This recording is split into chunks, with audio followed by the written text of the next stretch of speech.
Hola, qué gusto saludarlos. Pues de nuevo aquí en Mercados Fáciles, soy Juan Sebastián Musi para NX Noticias y bueno, pues tenemos de nuevo un resumen desde mi punto de vista apasionante. Cosas muy importantes que han acontecido últimamente. Un mes de abril que estamos cerrando en términos de mercados bastante malo, pero 2023 fue muy bueno. Lo que iba de 2024, enero, marzo también había sido bueno. Entonces, aún y con el mal abril, libramos todavía muy bien los rendimientos del año. ¿Qué es lo más importante que ha estado pasando últimamente y qué es lo que está acaparando la atención de los mercados? Quiero empezar por algo que al principio nos tenía muy nervioso y que quizás llevamos ya varios programas platicándolo. Y aquí traigo muy buenas noticias. Por lo menos y de momento, el conflicto último geopolítico entre Irán e Israel está pues aparentemente dormido. Parece que entraron en una tregua, parece que de momento no va a haber más respuestas. Parecen ambos países haber escuchado a líderes de otros países también pidiéndoles pues que esto no se escalara más, que no se complicara más. Y además de ser importante este conflicto por el tema humano, la pérdida de vidas humanas que implica una guerra, es un conflicto que simplemente de escalar podía complicar fuertemente a la economía y voy a explicar por qué. Simplemente les voy a decir que pues prácticamente el 30% de la producción global de petróleo se produce en esa región, no en esos países, pero sí en esa región. Y luego, por ejemplo, está también vía marítima el estrecho de Hormuz. En ese estrecho pasan también algo así como el 25% de la producción que consume el mundo. Si esa región entra en una guerra, entra en un conflicto bélico, pues evidentemente, simplemente por esta escalada, imagínense, del doble o de incluso un poquito más en los precios del petróleo, hubiera complicado toda esta lucha frontal que están haciendo todos los países y bancos centrales. El precio del petróleo pudo haber escalado el West Texas de los $80 en los que ha estado más o menos moviéndose a 150 o a 200, muy probablemente sí. Entonces, empiezo con ese tema y diciendo, pues eso prácticamente ahorita no podemos darlo ya por terminado, concluido o completamente apagado, pero por lo pronto creo que estamos en una paz transitoria y eso va bastante bien. Ojalá así siga. Siguiendo con los temas muy importantes y quizás por orden de aparición, la semana pasada fue una semana de reportes corporativos también muy interesantes. Voy a comentar los más destacados. ¿Qué son los reportes corporativos? Pues básicamente son el dar a conocer las cifras económicas y financieras de los estados, perdonen la redundancia, de los estados financieros de las empresas que cotizan en bolsa.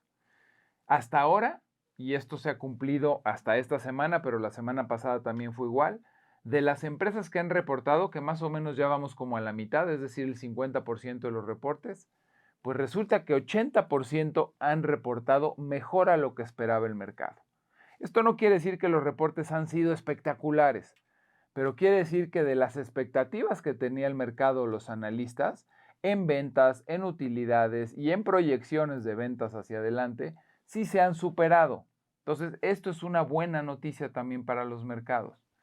La semana pasada creo que vale la pena comentar el caso de Tesla, una empresa que ha sido muy castigada, una acción que prácticamente llegó a valer la mitad de su máximo histórico y que, bueno, insisto, está muy castigada.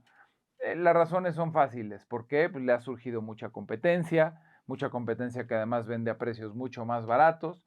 Y evidentemente también, aparte de la competencia, pues evidentemente el mercado luego está pide y pide y pide innovación constante de las empresas consentidas y Tesla pues es una de las 7 magníficas.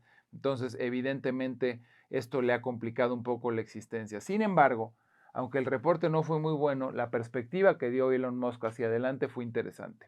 Primero, por una entrada franca y relativamente sencilla al mercado chino. China le está abriendo las puertas.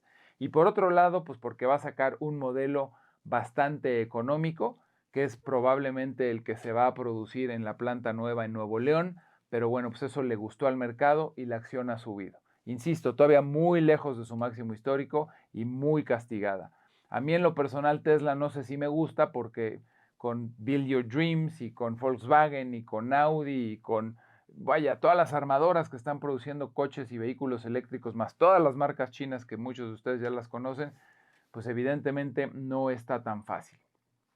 El otro reporte que me gustó mucho y que creo que fue muy interesante fue el de Microsoft y el de Alphabet. Alphabet es esta empresa dueña de Google, es la holding, digamos, de Google. Pues estos dos reportes fueron sencillamente espectaculares, también excedieron por mucho las expectativas del mercado y ayudaron a meterle buen ánimo a los inversionistas. La que decepcionó fue Meta. Meta, que es la empresa dueña de Facebook, Instagram y WhatsApp, pues tuvo un reporte bastante bueno, pero el reporte es qué hice en mi empresa en el trimestre pasado, es decir, es historia ya escrita.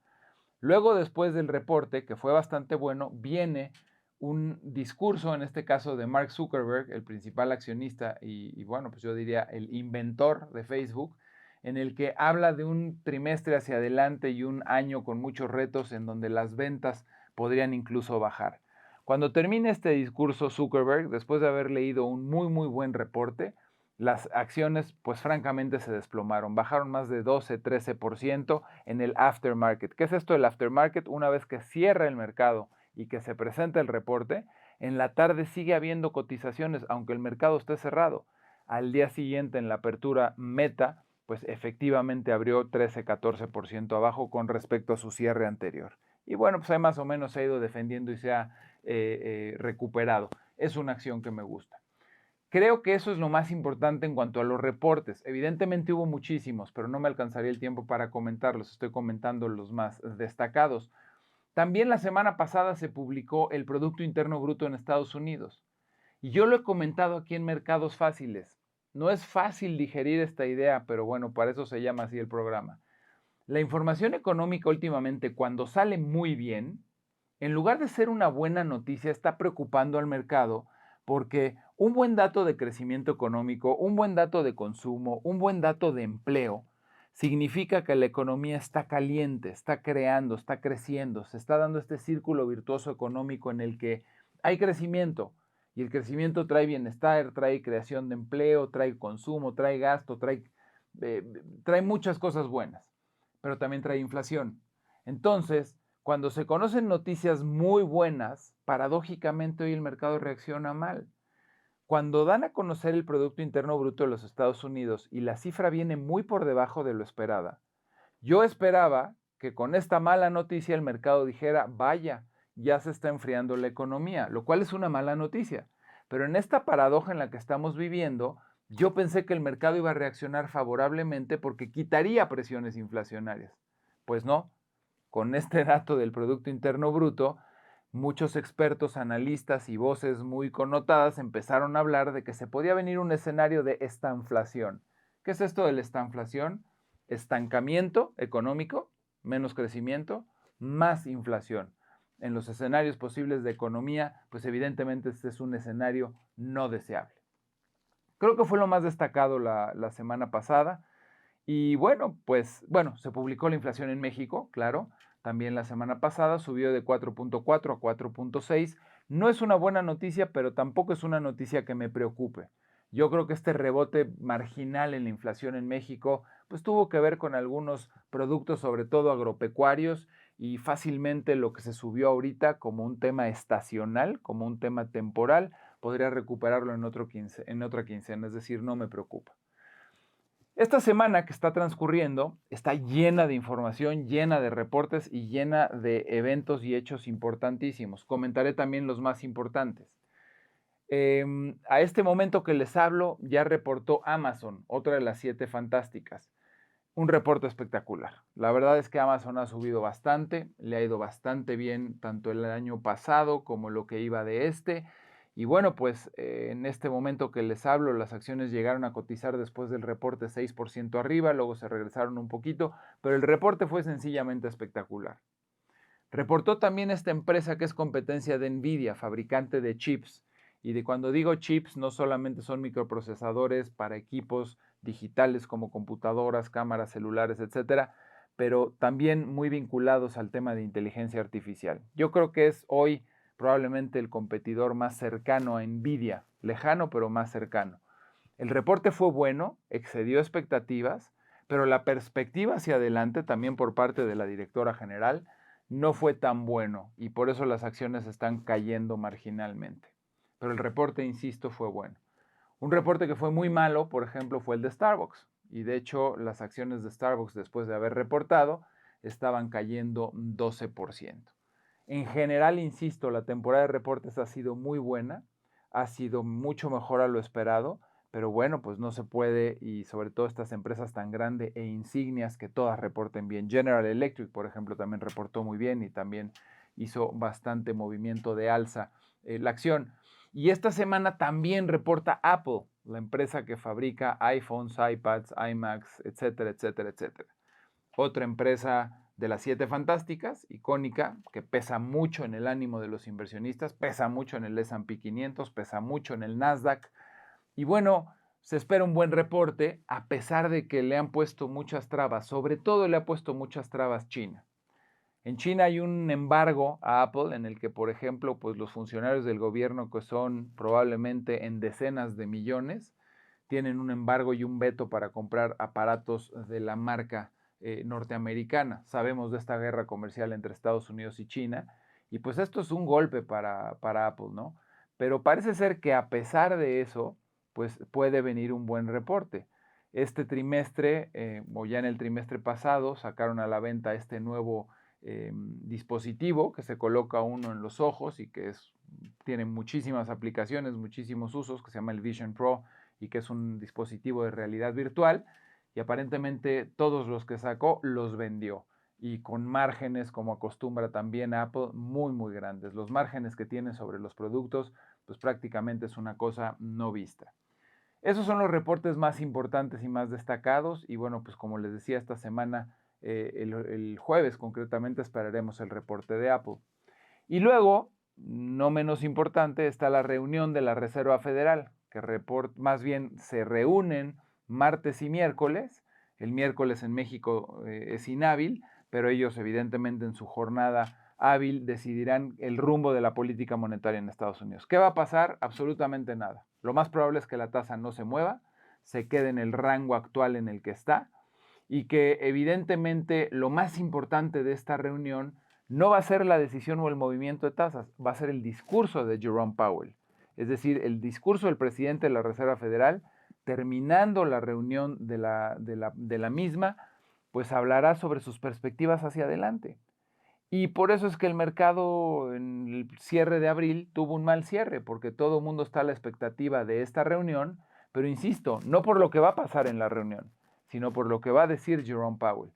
Y el mercado, si me preguntan hoy, está un poco con esta visión de que Powell va a hablar muy contundente de que la inflación sigue siendo un problema, que todavía es precipitado bajar tasas de interés y que muy probablemente las tasas de interés pudieran empezar a bajar en septiembre. Y la gran pregunta que tiene el mercado es, ¿cuándo van a empezar a bajar las tasas de interés y cuánto van a bajar las tasas? La primera pregunta, cuando me preguntaban a principio de año, yo respondía que era muy probable que la Reserva Federal hiciera su primera bajada precisamente en mayo, en su primera reunión, y que tuviera 3 o 4 movimientos de baja. Vean cómo ha cambiado esto. Ya estamos prácticamente en mayo, ya es mayo, y la Reserva Federal probablemente no baje nada la tasa en mayo, se vaya hasta septiembre y haya 1 o 2 movimientos de baja. La gente se preguntará, ¿y a mí esto qué me importa? Pues nos debe de importar y mucho, porque vivir con tasas de interés altas es un lastre para los habitantes de ese país, para la economía. Vivir con tasas altas implica que si necesito dinero para crecer mi negocio, si necesito crédito, si necesito financiamiento, si necesito un crédito hipotecario para comprar una casa, o sea, vivir con tasas de interés altas encarece el costo del dinero, encarece los créditos. Y un país con créditos altos, con créditos caros, pues no puede crecer. Y muy probablemente si se prolonga mucho esta situación, incluso podría caer en recesión. Esa es la mala noticia dentro de este nuevo panorama en donde las tasas irán bajando mucho más poco a poco o mucho más gradualmente de lo que se esperaba al principio. Y por eso se tenía tanto miedo de que en el 24, si las tasas no caían dramáticamente, pudiéramos ver una recesión. Yo les diría, el riesgo de recesión prácticamente ya desapareció, pero el riesgo de que la inflación pueda tener un repunte y nos tardemos mucho más en bajar las tasas, ese sigue estando ahí. Y por último, también esta misma semana, a finales de la misma, se va a publicar el dato del empleo en Estados Unidos. Este es un dato también muy relevante porque, como les decía hace un momento, si la creación de empleos en Estados Unidos está otra vez a tope y esta cifra vuelve a salir muy bien, la paradoja nuevamente es que un buen dato económico, que es conseguir y crear nuevas fuentes de empleo, te pueden volver a calentar la inflación. Se espera un dato por arriba de los 200,000 empleos, pero si vuelve a salir un dato como de 300,000 o 350,000, pues podría ser de nuevo pues una noticia no tan positiva, insisto, en este contexto en el que estamos viviendo. Creo que esto es lo más destacado de esta semana y como siempre los invito a ver, a comentar y a sugerir quizás temas para futuros programas hacia adelante y con el gusto de poder comentar y también contestar dudas en el ámbito económico y financiero. De nuevo, muchas gracias por acompañarme. Soy Juan Sebastián Musi. Esto fue Mercados Fáciles en NX Noticias.